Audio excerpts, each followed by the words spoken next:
जम्मू कश्मीर में क्या तस्वीर जो है वो बदली है। 5 अगस्त 219 से पहले रजिंदर कोड होता था और उस कोड के तहत अगर कोई तिरंगे का अपमान भी करे तो उसे जेल भी नहीं होती। तो 2019 से पहले जो भी गवर्नेंस होती थी तो पॉलिटिकल इंटरफेरेंस बहुत होती थी। धारा 370 हटने के बाद क्या भारत ने पीओके को लेकर भी अपनी स्ट्रैटेजी में चेंज किया है? भारत से मदद मांग रहे हैं, किस मुंह से मदद मांग रहे हैं कि हम पीओके ले लें? तो क्या गारंटी है कि कल ये यासिर मलिक को अपना सरगना नहीं बनाएंगे? जिस दिन इन्होंने अपने एमओयू में ये लिख दिया और इन्होंने तिरंगा अपने हाथों में ले लिया, तब इंडियन आर्मी अपने आप ही बाय डिफॉल्ट 72 घंटों में एक्शन में आके इन्हें लिबरेट करने के लिए पहुंच जाएगी। अगर ऐसा होता है, इंडियन आर्मी इस तरीके से जो स्ट्रैटेजी है वो बनाती भी है, तो कितना बड़ा ये चैलेंज होगा भारत के लिए भी। जितने भी लीडर हैं वो बिक जाएंगे, उन्हें खरीद लिया जाएगा और ये जो प्रोटेस्ट की जो मूवमेंट है ये धीरे धीरे अपने आप खत्म हो जाएगी। पीओके कभी हिंदुस्तान का हिस्सा होगा कि क्या ये पाकिस्तान होने देगा?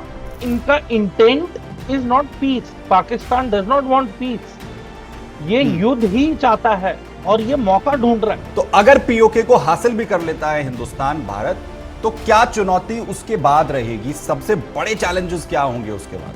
चाइना भी इस कॉन्फ्लिक्ट में आ सकता है। नमस्कार, अमरउजाला.com देख रहे हैं आप। आपके साथ मैं हूं सुमित चौधरी। 7 साल पूरे हो चुके हैं जम्मू कश्मीर में धारा 370-35 हटे हुए। सरकार लगातार ये बताती रही है, ये दावे करती रही है कैसे जम्मू कश्मीर के अंदर जो तस्वीर है पूरी तरीके से बदली है, लेकिन ग्राउंड पर क्या हालात हैं? क्या वाकई तस्वीर बदलती हुई दिखी है? क्या वाकई वहां के लोगों को उसका फायदा हो रहा है? और दूसरी तरफ भारतीय सरकार ने जो पूरी तरह से स्ट्रैटेजी बनाई थी जम्मू कश्मीर में कमर तोड़ने की, आतंकियों की और पाकिस्तान समर्थित आतंकवाद की, उसमें कितनी कामयाबी मिली है? इन तमाम चीजों को बारीकी से समझने की कोशिश करेंगे। इस वक्त हमारे साथ खास मेहमान मौजूद हैं। मेजर समरपाल सर इस वक्त हमें यहां पर ज्वाइन कर रहे हैं। सर, बहुत स्वागत है आपका। क्योंकि सबसे बहुत इंपॉर्टेंट सर ये है क्योंकि 7 साल का जो समय है वो पूरा किया है। भारत ने जिस तरीके से, भारतीय सरकार ने एक बड़ा स्टैंड लिया जम्मू कश्मीर में पाकिस्तान समर्थित आतंकवाद की कमर तोड़ने के लिए। सर, सबसे पहले तो ये 7 साल जिस तरीके से गुजरे हैं जम्मू कश्मीर में, क्या तस्वीर जो है वो बदली है? क्या स्थिति है फिलहाल? क्योंकि आप लगातार जम्मू कश्मीर के हालात पर बारीकी से नजर रखते हैं। मैं तो इतना ही बोलूं सुमित कि मैं अमरनाथ गुफा पे डिप्लॉयड था 2019 में, और मेरी ही पलटन ने डिटेक्ट किया था जो स्नाइपर राइफल, कुकर का आईईडी, क्लेमोर माइन जो अमरनाथ यात्रियों के एम्बुश के लिए हमें मिला था। तो और ये हुआ था जुलाई की एंड में, और 5 अगस्त को ये पार्लियामेंट में आर्टिकल 370 हटने का बिल था। सिचुएशन बहुत टेंस थी। हजारों की तादाद में अमरनाथ यात्रियों को फिर इवैक्यूएट करना पड़ रहा था, क्योंकि आशंका ये थी कि कुछ उटपटांग कुछ हरकत कर सकते हैं आतंकवादी, और लोकल मिलिटेंट्स हैं और पाकिस्तान से आए हुए आतंकवादी हैं, उनका भी इनपुट आया हुआ था कि ये कुछ गलत करेंगे। तो बहुत ही टेंस एक सिचुएशन थी। तब हमारे core commander KGS Dhillon sir थे, जनरल केजीएस ढिल्लन। तो अब मैं आपके सवाल के जवाब पे आता हूं कि ये जो आर्टिकल 317 हटा और 35A, और जो 35A 5 अगस्त 2019 को ये जो हटाया गया है, इसने इंडिया का रुख और माइंडसेट बहुत ही क्लियरली एक वर्ल्ड स्टेज पे रखा, जिसपे इंडिया का पॉलिटिकल माइंडसेट, एडमिनिस्ट्रेटिव हमारे गोल, हमारी इकोनॉमिकल चैलेंजेस और जो हमारे सिक्योरिटी चैलेंजेस हैं, इसको हमने ओवरकम कैसे करना है। और ये शुरुआत हुई थी आर्टिकल 370 हटाने से। अब पहला हमारा मुद्दा था कि आतंकवाद पे कैसे कंट्रोल किया जाए। तो मुझे याद है कि ये 5 अगस्त 219 से पहले रजिंदर कोड होता था और उस कोड के तहत अगर कोई तिरंगे का अपमान भी करे तो उसे जेल भी नहीं होती थी, उसका एफआईआर भी नहीं दर्ज होता था। और ओके। इंडिपेंडेंट J&K का जो अलग से झंडा है उसको ये महत्व देते थे। मतलब अलगावादी जो सेपरेटिस्ट थे उन्होंने बहुत तूल हम्म। दी थी। तो हम्म। इनकी पहले तो सिक्योरिटी निकाली गई, जो हम्म। अलगावादी थे, जो सेपरेटिस्ट थे। ठीक है, हम्म। फिर कॉन्स्टिट्यूशनल इंटीग्रेशन किया पहले हमने, कि जो हम्म। इंडिया का जो कॉन्स्टिट्यूशन है वो हम्म। जम्मू कश्मीर की आवाम के ऊपर लागू होगा। कोई भी अपराध होगा उसका ये अंडर CRPC बुक होंगे लोग, एक आम हम्म। इंडियन नागरिक जैसे है। तो वो हमने पहले तो एक माहौल क्रिएट किया कि ये हमें लाना पड़ेगा for normalisation of every situation. ठीक है, हम्म। उसके बाद फिर हमने सेंट्रल लॉ अप्लाई किए बिना जी। कॉन्स्टिट्यूशनल बैरियर के। ठीक है, फिर हमने reservation for SC ST and other backward classes, है ना, विमेन एंड इकोनॉमिकली वीकर जो सेक्शंस ऑफ द सोसाइटी थे उसको हमने इंक्लूड किया। पहले जी। जब राजेंद्र कोड होता था तो ये सारे निगलेक्ट होते थे, जो सिर्फ ओके। अमीर अमीर फैमिलीज हैं उन्हीं को ही फायदा हो रहा था। जो आम कश्मीरी था, जो मतलब स्ट्रगलिंग कश्मीरी था फाइनेंशियली, वो पिछड़ता ही जा रहा था। तो हम्म। आर्टिकल 370 हटाने से इन सबको हमने अकोमोडेट किया। उसके हम्म। बाद जो लीगल एस्पेक्ट है जम्मू कश्मीर का और भारत का, उसका जो इंटीग्रेशन किया हमने एडमिनिस्ट्रेटिवली। हम्म। जैसे कि गवर्नेंस के दौरान पुलिस आ गई, तो पुलिस हम्म। में अब जो पुलिस फोर्स है वो अब कोई भी ऑफिसर जो हमारे पोस्ट होते हैं IPS के, वो हम्म। उनके अंडर थी। कोई स्पेशल प्रिविलेजेस नहीं मिल रही थी, कोई हम्म। स्पेशल एक्ट, जैसे कहते हैं कि मिलिट्री स्पेशल मिलिट्री एक्ट, तो ऐसा कुछ भी नहीं था। It became very normalise. तो 2019 से पहले जो भी गवर्नेंस होती थी तो पॉलिटिकल इंटरफेरेंस बहुत होती थी। अगर ओके। कहीं पे किसी को अरेस्ट करना है, किसी को इंटेरोगेट करना है, या कि कोई हम्म। करप्शन के चार्जेस में जिसको ऊपर हम्म। एलिगेशन लगी है उसे अरेस्ट हम्म। करना है, तो हम्म। कहीं ना कहीं से जो टॉप फैमिलीज हैं जम्मू जी। कश्मीर की, वहां से कॉल आ जाती थी, या हम्म। इनडायरेक्टली जो भी हम्म। इंडस्ट्रियलिस्ट इनसे कनेक्टेड थे वो हम्म। मतलब करप्शन के नाम पे जी। पॉलिटिकली इन्हें शेल्टर मिलता था, वो हट ठीक। गया। तो हम्म। 370 हटने के बाद फिर अब पंचायतों को हमने स्ट्रॉन्ग किया। ठीक है, जी। फिर जो डायरेक्ट बेनिफिट ट्रांसफर वाली स्कीम्स हैं उसको हम हम्म। लेके आए। इंफ्रास्ट्रक्चर ठीक। अप्रूवल का जो प्रोसीजर है वो फास्ट हम्म। ट्रैक हो गया। फिर हम्म। डिजिटलाइजेशन ऑफ लैंड रिकॉर्ड किया हमने। ठीक है, कि हम्म। कौन सी जमीन किसकी है, कब से है। आप अभी देखेंगे जैसे वीडियोस आ रही हैं कि कश्मीरी पंडित बिल्कुल। रीइंस्टेट किए जा रहे हैं, उनको उनकी बिल्कुल। जमीनें वापस दी जा रही हैं जो हम्म। कब्जा करके रखी हुई थी। ये तो बड़े ये रिफॉर्म है भी सर। अब, बिल्कुल। हाँ, ये रिफॉर्म अब शुरू हो गए हैं। ठीक है, बिल्कुल। तो बेसिकली गवर्नेंस में हमें ये चैलेंजेस पता थे कि ये आने वाला बिल्कुल। है। उसके बाद बिल्कुल। सबसे मेन सुमित, जिसकी हम्म। वजह से मुझे लगता है कि आज POJK में भी हलचल मची है, वो हम्म। है इंडिया के हमारे कश्मीर में इंफ्रास्ट्रक्चर डेवलपमेंट। हम्म। जिस तरतीब से, जिस तरीके से, जिस हम्म। फास्ट ट्रैक वाली तरतीब से हमने चेनाब रेल ब्रिज बनाया, जोजिला ओके। टनल नेटवर्क बना, बनियाल हम्म। काजीगुंड टनल नेटवर्क बना, हाईवे एक्सपेंशन हुए, 8 लेन हाईवेज बने हुए आज की तारीख। ठीक है, जी। रेलवे नेटवर्क अब सीधा कश्मीर श्रीनगर तक जाता है। ठीक है, हम्म। उसके बाद increase hydro electric power project, जो डैम्स हैं, जो हम हम्म। है ना, तो डैम्स बना रहे हैं, उनसे जो बिजली उत्पन्न होने वाली है उसका हम्म। डिस्ट्रीब्यूशन नेटवर्क अच्छा होने वाला है। ठीक है, हम्म। फिर better internet connectivity and digital services हो बिल्कुल। गया है। ठीक है, हम्म। लॉजिस्टिक्स इंप्रूव हो गया है। हम्म। आर्मी की मोबिलिटी इनहेंस हो गई है। अब तो हम्म। 365 दिन कनेक्टिविटी हो चुकी है टनल नेटवर्क की वजह से। पहले तो हम्म। सीजनल होता था कि हमें विंटर स्टॉकिंग करनी पड़ती थी, हाँ, बहुत बड़ी हमें प्रॉब्लम प्रिपेयर थी, रहना पड़ता कनेक्टिविटी था खत्म कि हो जाती रास्ते थी। बंद हो जाएंगे, है ना। हम्म। तो ये भी हमने सॉल्व कर लिया। अब हम्म। टूरिज्म बूम भी आ गया है, कि मतलब record level of tourist visiting. Hmm. Gulmarg हो गया, पहलगाम हो गया, हम्म। सोनमर्ग, हम्म। श्रीनगर हो हम्म। गया, यहाँ पे जितने भी hmm. Hotel houseboat, taxi operator, local handicraft, adventure tourism, है ना, और कश्मीर का जो भी स्ट्रॉन्गेस्ट इकोनॉमिकल सेक्टर है यहाँ पे, जैसे लेकिन उसे तो सर एक बार फिर से, ये इंपॉर्टेंट पॉइंट है कि इसे तो फिर से तोड़ने की कोशिश हुई, तब हुई जब पहलगाम में एक बड़ा जो है वो अटैक होता है, टूरिस्ट को टारगेट किया जाता है। और अभी आपने हाल ही में भी सुना होगा कैसे टारगेट किलिंग की, 2 मजदूरों को टारगेट किया जाता है। उससे पहले जम्मू कश्मीर पुलिस के एक हवलदार को अभी, और ये 10 दिनों के अंदर जो टारगेट किलिंग की जो घटना है, उन्हें कैसे एक बार फिर से इनिशिएट करने की कोशिश हो रही है आतंकियों की तरफ से। तो उसमें उसमें ये स्थिति फिर से कैसे बन रही है? सुमित, मैं तो आवाम को यही बोलना चाहूंगा हिंदुस्तान की, कि देखें, ये जितने भी मारे जा रहे हैं आज की तारीख में, वो हिंदू मजदूर भी हैं और हमारे मुसलमान भाई भी हैं। जो जो हवलदार थे पुलिस के, वो मुसलमान थे। जी, वो, उनका ट्रैक रिकॉर्ड बहुत अच्छा रहा है। उन्होंने प्योर पेट्रियट जिसे कहते हैं, पूरी ईमानदारी के साथ उन्होंने अपनी नौकरी की, बल्कि उन्हें शहीद किया गया।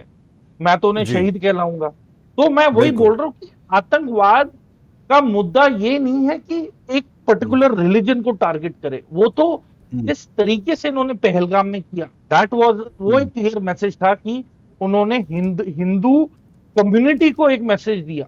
जिस तरीके से उन्होंने बोला कि कलमा पढ़े और नहीं पढ़ पाए तो फिर उन्होंने मार दिया। तो ये तो जाहिर सी बात है कि यस, पहलगाम वाला जो हमला था, that was hitting below the belt. उसकी इन्हें बेल्ट ट्रीटमेंट ही मिली। इनको ऐसी इनकी मरम्मत की गई ऑपरेशन सिंदूर में।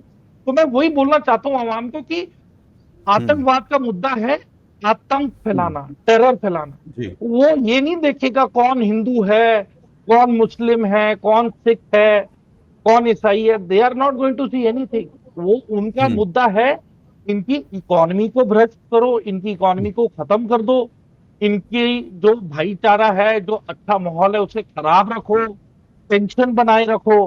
तो यही पाकिस्तान आईएसआई का मुद्दा रहा है हमेशा। जी। तो मैं ये सर कहूंगा कि जी, आतंकवाद कमजोर हुआ है, पर एलिमिनेट अभी नहीं हुआ। बिल्कुल। उसमें उसमें वो तभी एलिमिनेट हो सकता है या तो पाकिस्तान सुधरे या फिर उसे एलिमिनेट कर दिया जाए। ये तस्वीर कम से कम पूरी दुनिया समझती है। सर, इसमें एक चीज जो मैं जानना चाह रहा हूं कि पीओके में जिस तरीके से अभी हाल ही में हमने कई प्रदर्शन भी देखे हैं, धारा 370 हटने के बाद क्या भारत ने पीओके को लेकर भी अपनी स्ट्रैटेजी में चेंज किया है? उसमें भी कुछ चेंजेस हुए? अब हम सिर्फ अपने यहां पर जो आतंक है उसे पूरी तरीके से एलिमिनेट तभी कर सकते हैं जब पड़ोस में जो फैलाने वाले हैं इसे, या तो उन्हें एलिमिनेट कर दें या फिर उन्हें वो जो है वो सुधर जाएं या उन्हें सुधार दें। देखें सुमित, पहली चीज तो मैं इतना बोलूंगा कि पीओजेके में ये सिचुएशन क्यों पनपी, ये क्यों शुरुआत हुई।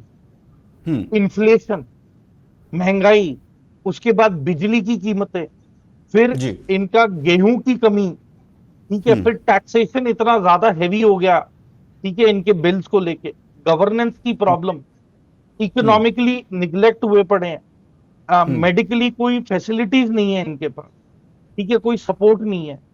तो पाकिस्तान का इंटरनल स्टेबिलिटी ही नहीं रही है, क्राइसिस इतनी हो गई है।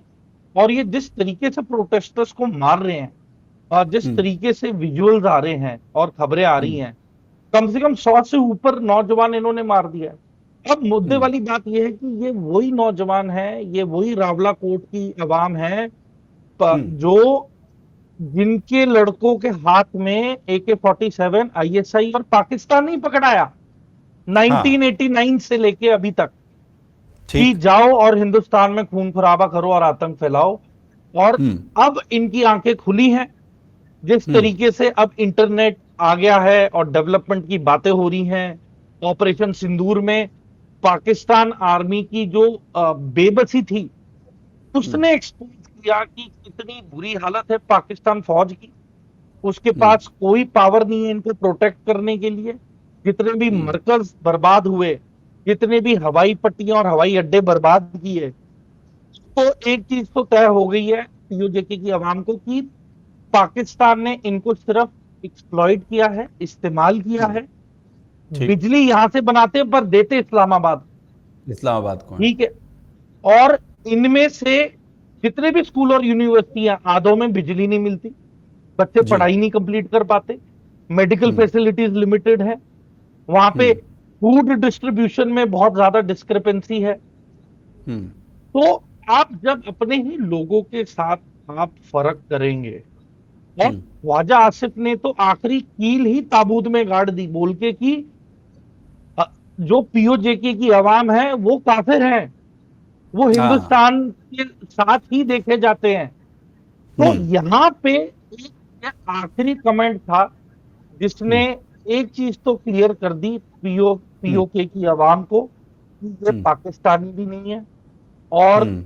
जहां तक हिंदुस्तान की बात है, तो ये वही अवाम है जो 26 अक्टूबर 1947 से पहले ये आए थे, और इन्होंने ही पुंछ, राजौरी, उरी, बारामूला, नौशेरा में हजारों में रेप, मतलब कश्मीरी पंडितों का रेप किया, इन्होंने मुसलमानों का रेप किया, इन्होंने सिखों का रेप किया, इन्होंने इनके घर बर्बाद कर दिए, जला डाले, लूट मार मचाई, और फिर ये हम्म। श्रीनगर पे भी आ रहे थे। तो हम्म। आज की तारीख में उसके बाद फिर द कराची अग्रीमेंट हुई, तो कराची हम्म। अग्रीमेंट में यूएन ने करवाया, उसके बाद लाइन ऑफ कंट्रोल एग्जिस्टेंस में आई। ठीक है। हम्म। तो कराची अग्रीमेंट के बाद एलओसी बनी है, तब इन्होंने आजाद कश्मीर के नाम पे इन्हें बनाया जबरदस्ती। और जी। आज ये भारत से मदद मांग रहे हैं। किस मुंह से मदद मांग रहे हैं? हम्म। इन्होंने मेरे नौजवान मारे, इन्होंने मेरे लोग मारे, इन्होंने मेरे नागरिक मारे, इन्होंने मेरे निहत्थे लोगों को मारा, और आज इनमें इतनी हिम्मत है कि ये भारत से ही मदद मांग रहे हैं। हम्म। इन्होंने तो महाराजा हरि सिंह को धोखा दिया, क्योंकि महाराजा हरि सिंह ने द इंस्ट्रूमेंट ऑफ एक्सेशन जो है वो 26 अक्टूबर 1947 में साइन किया, जी। और जो बाउंड्री थी वो ब्रिटिश एम्पायर ने, पूरा जो कश्मीर है वो हिंदुस्तान का दर्शाया गया। तो ये ठीक। पाकिस्तानियों ने इनको मैनिपुलेट किया और हम्म। इनको हिंदुस्तान में भेजा खून खराबा करवाने के लिए, और बाद में यूएन बीच में आया और इसकी वजह से लाइन ऑफ कंट्रोल बनी, और फिर प्रॉब्लम्स क्रिएट हुई। तो देखिए, ये सारी चीजें मन में रखते हुए इंडिया में पॉलिटिकल विल है नहीं कि हम हम्म। वापस पीओके ले लें। अगर ले हम्म। भी लेंगे तो अवाम को एक्सेप्ट करना पड़ेगा। अवाम रेडिकलाइज्ड है, ये वही हम्म। अवाम है जिससे हथियार हमारे खिलाफ हम्म। 1989 से लेके आज तक उठा के रखे। हम्म। तो हमें बहुत सारी चीजें देखनी पड़ेंगी। जितने भी टेरर लॉन्च पैड हैं वो पीओके में ही मौजूद है। सर। आपने इंक्लूड कर लिया, आपने हाँ। भारत में शामिल कर भी लिया, तो क्या गारंटी है कि कल ये यासिन मलिक को अपना सरगना नहीं बनाएंगे? क्या गारंटी है कि ये अब्दुल्ला फैमिली और जो मुफ्ती फैमिली है उनकी फैमिली को अपना सरगना नहीं बनाएंगे? क्या कोई हम्म। गारंटी है कि अगर ये भारत के साथ शामिल हो जाते हैं तो कल ये पूरे कश्मीर को पाकिस्तान से भी अलग तो हो ही गए हैं, इंडिया का भी जो कश्मीर है कह रहे हैं इसको भी अलग होना है, तो क्या ये दोबारा कोई गदर शुरू करेंगे? तो देखिए, बहुत सारे एस्पेक्ट हैं, इतना आसान हम्म। नहीं है कि हम पीओके ले लें। और हम्म। पीओके के साथ साथ डोंट हम्म। माइंड, पर आइडियोलॉजी भी इंपोर्ट करनी पड़ेगी। जो ये हाँ। रेडिकलाइज हो चुके हैं, तो इनका जो रेडिकलाइज माइंडसेट है, जो आइडियोलॉजी है इंडिपेंडेंट कश्मीर की, वो हम्म। अभी भी है। अगर ये हम्म। असली में शामिल होना चाहते हैं भारत के साथ, तो ये अपने हम्म। मेमोरेंडम ऑफ अंडरस्टैंडिंग में, एमओयू में हम्म। इंक्लूड करते कि ये भारत का अटूट अंग है और हिंदुस्तान के साथ मिलना चाहते हैं। हम्म। जिस दिन इन्होंने अपने एमओयू में ये लिख दिया और इन्होंने हम्म। तिरंगा अपने हाथों में ले लिया, तब हम्म। इंडियन आर्मी अपने आप ही बाय डिफॉल्ट 72 हम्म। घंटों में एक्शन में आके इन्हें लिबरेट करने के लिए पहुंच जाएगी। हम्म। पर सर, अगर इन्होंने ऐसा कोई होता है, अगर ऐसा होता है, इंडियन आर्मी इस तरीके से जो स्ट्रैटेजी है वो बनाती भी है, तो कितना बड़ा ये चैलेंज होगा भारत के लिए भी कि पीओके को जो है उसे हासिल कर लेना, क्या ये इतना आसान होगा? और क्या पूरी दुनिया के अंदर, क्योंकि हमने देखा भारत पाकिस्तान को लेकर जिस तरीके के हालात अभी पहलगाम की घटना के बाद हुए, वो कैसे बंटता हुआ नजर आई पूरी दुनिया। देखिए सुमित, हम तो 26 अक्टूबर 1947 से ही तैयार हैं, ठीक हम्म। है। इशू ये है कि अगर ऐसी स्थिति बनती है तो हमारे लिए आसान चीजें तब होंगी इनको लिबरेट करने के लिए, अगर वहां की आवाम इंडियन आर्मी के साथ है, हिंदुस्तान के साथ है, हमारी कॉन्स्टिट्यूशन एक्सेप्ट करने के लिए वो तैयार है। क्या वो तिरंगा उठाने के लिए तैयार है? क्या वो हिंदुस्तान के साथ वापस शामिल होने के लिए तैयार है? ये सवाल ज्यादा जरूरी है। और जहां तक मैं जानता हूं, जो सवालों का जवाब है, बहुत मुश्किल सवाल है ये, बहुत डाउटफुल सवाल है ये। वरना ये इनका पहला ही मुद्दा जॉइंट अवामी एक्शन कमेटी का होता, ये हिंदुस्तान के साथ शामिल होना चाहते। ये मुजफ्फराबाद मार्च की बात कर रहे हैं, ये लाइन ऑफ कंट्रोल पे आने की बातें कर रहे हैं, उसके आने के बाद ये बोलेंगे अब कश्मीर को पूरा अलग करो, ना हिंदुस्तान के साथ रहेगा और पाकिस्तान से तो अलग हो ही गए हैं ये लोग। हाँ। तो बहुत हमें ध्यान से चलना पड़ेगा। It is not a one day process, ठीक है। आपने देख लिया जैसे बलूचिस्तान में मतलब फ्रीडम स्ट्रगल चल रहा है, जिस तरीके से खैबर पख्तूनवा में भी फ्रीडम स्ट्रगल चलने लग गया है, पर गिलगिट बाल्टिस्तान के लोगों ने अभी तक कोई हथियार उठाया ही नहीं पाकिस्तान फौज के खिलाफ। अभी तक तो हम सिर्फ माइक पे बातें देख रहे हैं, है ना, प्रोटेस्टरों का जमावड़ा देख रहे हैं, पर कोई पुख्ता एक्शन तो इन्होंने लिया ही नहीं है किसी के खिलाफ। तो इनके जितने भी लीडर हैं वो बिक जाएंगे, उन्हें खरीद लिया जाएगा, और ये जो प्रोटेस्ट की जो मूवमेंट है ये धीरे धीरे अपने आप खत्म हो जाएगी। ये मैं आपको ग्राउंड रियलिटी बता रहा हूं कि यही होगा।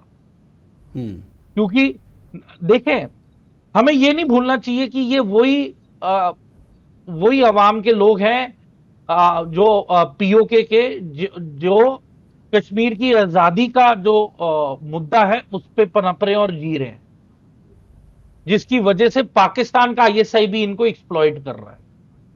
आज की तारीख में ये इन्होंने अपने AK-47 का रुख अंदर की तरफ कर लिया है। तो मैं तो यही समझूंगा कि भारत के लिए समझदारी ये होगी कि हम इसमें कोई दखल अंदाजी ना करें।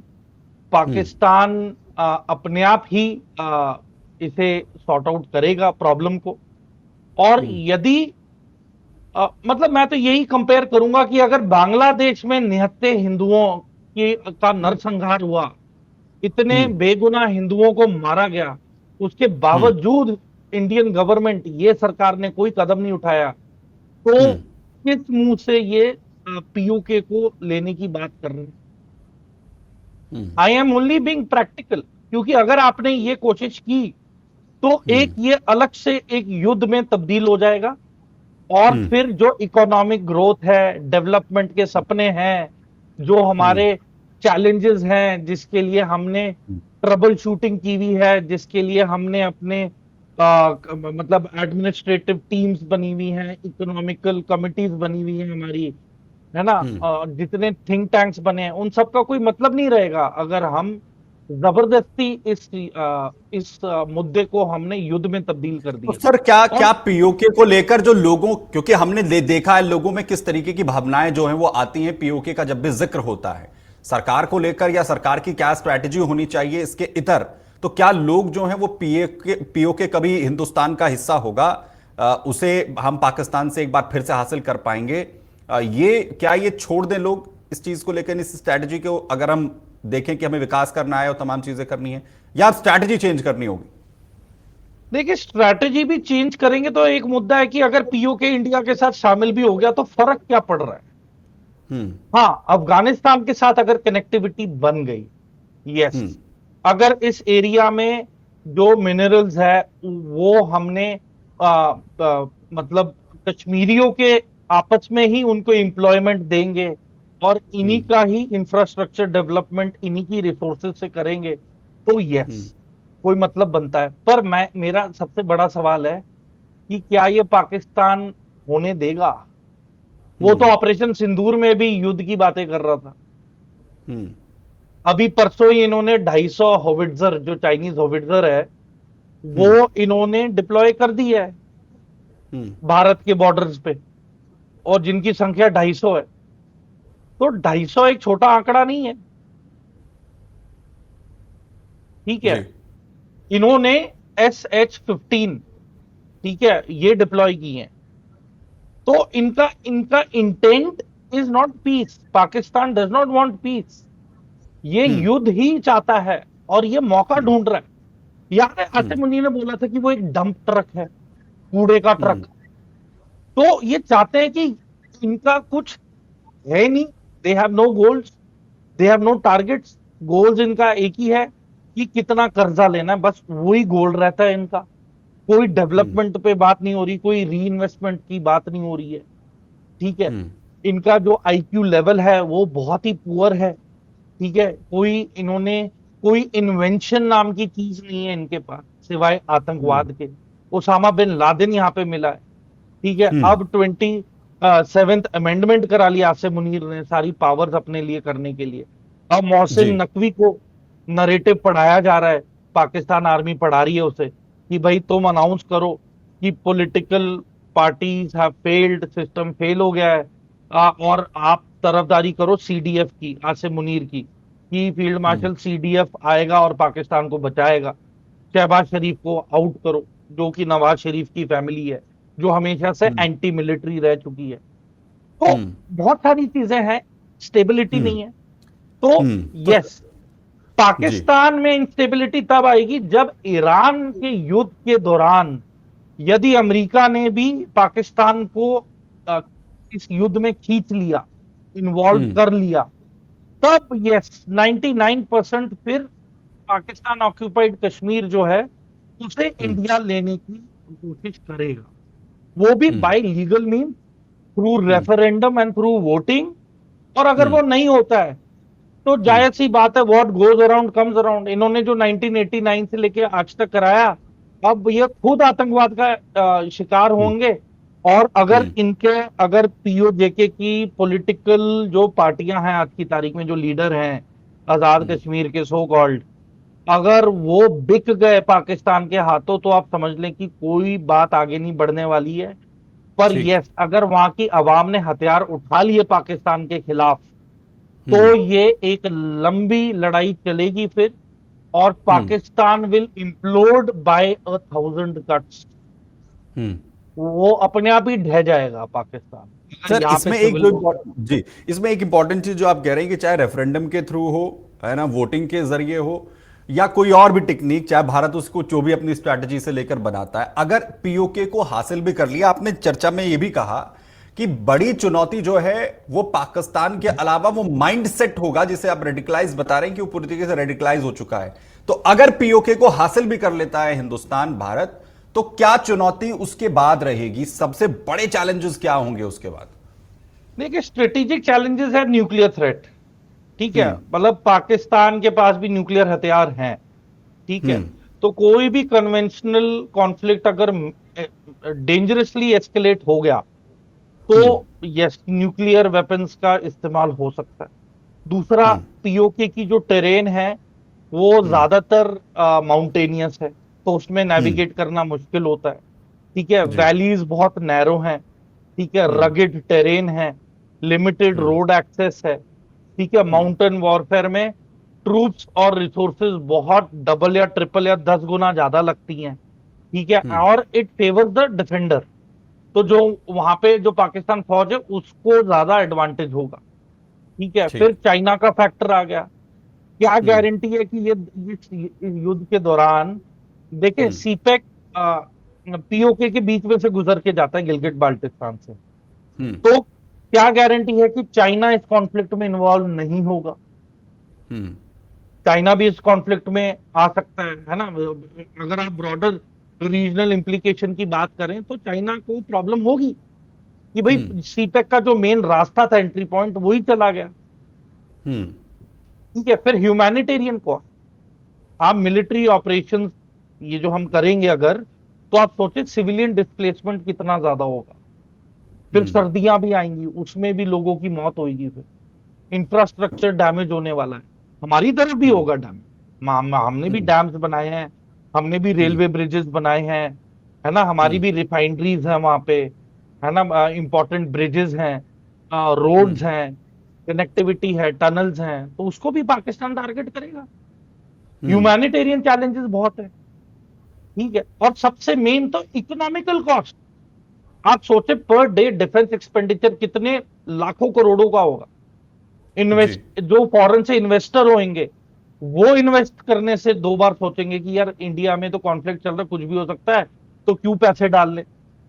फिर ट्रेड में प्रॉब्लम आएगी, ठीक है, टूरिज्म तो बिल्कुल इफेक्ट होगा, जी और फिर overall economic growth will be impacted, ठीक है। बिल्कुल। डिप्लोमेटिक इंटरनेशनल प्रेशर बनेगा इंडिया के ऊपर। मैं ये नहीं बोल रहा सिर्फ इंडिया के ऊपर, पाकिस्तान पे भी बनेगा, बट पाकिस्तान है नथिंग टू लूज, वो बर्बाद मुल्क है, उसके पास कुछ होने को है ही नहीं। होने को उसके पास होता है जो अमीर मुल्क होता है, जी जो जो खुद ही भिखारी है, जो खुद ही सड़कों पे आया हुआ है, उसने क्या गंवाना है। वो ठीक। तो जिंदगी से मतलब बिल्कुल। उसका तो जीने का मतलब ही, मकसद ही खत्म हुआ पड़ा। उसके कर्जे पास पे तो खोने जी को रहे कुछ ही है है। ही नहीं। उसने बिल्कुल। बनाया कुछ नहीं, खोने के लिए उसके पास कुछ नहीं है, और हिंदुस्तान जो है वो तेजी के साथ आगे बढ़ रहा है। लेकिन बड़े चैलेंजेस आखिर क्या हैं, क्योंकि 7 साल पूरे हुए, आखिर किस तरीके से जम्मू कश्मीर से धारा 370-35 को हटाया गया। और अब क्योंकि जब पीओके का जिक्र होता है तो उसमें लोगों की जो भावनाएं हैं, भारत सरकार खुद इसे लेकर लगातार ये कहती रही है कि हमारी सबसे बड़ी प्रायोरिटीज में से एक है, लेकिन वो कितना संभव है, और अगर भारत पीओके को हासिल करता है तो उसके सामने कितने बड़े चैलेंजेस हैं, और उसके बाद कौन कौन सी वो चुनौतियां हैं जिनका जिक्र भी यहां पर मेजर समरपाल तुर सर ने यहां पर किया। और वो चैलेंजेस जो हैं वो बहुत बड़े हैं, लेकिन भारत क्योंकि बार बार ये कहता रहा है कि हम हर चैलेंज से और पाकिस्तान की तरफ से आने वाले हर खतरे को लेकर पूरी तरीके से तैयार है। सर बहुत शुक्रिया, आप साथ जुड़े, आपने बेहतर तरीके से इन तमाम पॉइंट्स को जो है एक्सप्लोर किया, बताया, एक्सप्लेन किया। बहुत बहुत शुक्रिया वक्त देने के लिए। Thank you so much. अगर आप ये वीडियो YouTube पर देख रहे हैं तो हमारे चैनल को सब्सक्राइब कर बेल आइकन दबाएं, और Facebook पर देख रहे हैं तो हमारे पेज को लाइक करें।